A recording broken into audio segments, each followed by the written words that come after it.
Iš esmės, pusė buvo skirti tam, kad mes skirtingų trijų padalinių vadovai galėtumėm įvertinti ir kiekvienas, kaip sakant, iš savo varpinės, kas gali matyti, kaip ir kodėl vyksta tie procesai komunikavimo tarpusavyje. Ir smagiausia yra tai, kai tu pats pamatai savo klaidas ir kad tu darai kažką tai ne taip, kažkuris momentas buvo neteisingas, o nuo mažo krislelio, už kurio užsikabina režimas, po to jis pradeda darbėti ir dėti žemyn ir jis yra visiškai nesulaikomas.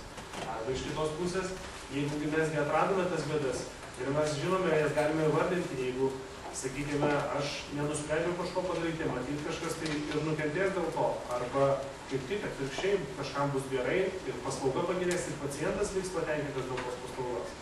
Tai aš labai linkiu, kad tos komunikacijos bėdos, problemos, pasekmės ir dar visos kitos blogybės mus aplenktų, nes mes visą tai perdarėme per susirinkimus, per mūsų administracijos penkinukės visus tos duomenis.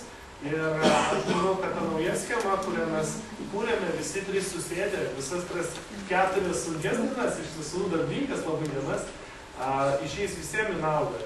Jau išėjo. Jau išėjo. Bet nauja struktūra padaryta, įstatai. Jo, nauji įstatai patvirtinta, nauja struktūra patvirtinta. Ir dalykas tame, kad aš labai noriu su jumis visais komunikuoti ir kas nori, galiu pasidalinti visą medžiagą komunikuodamas. Tai tiek norėjau pasakyti.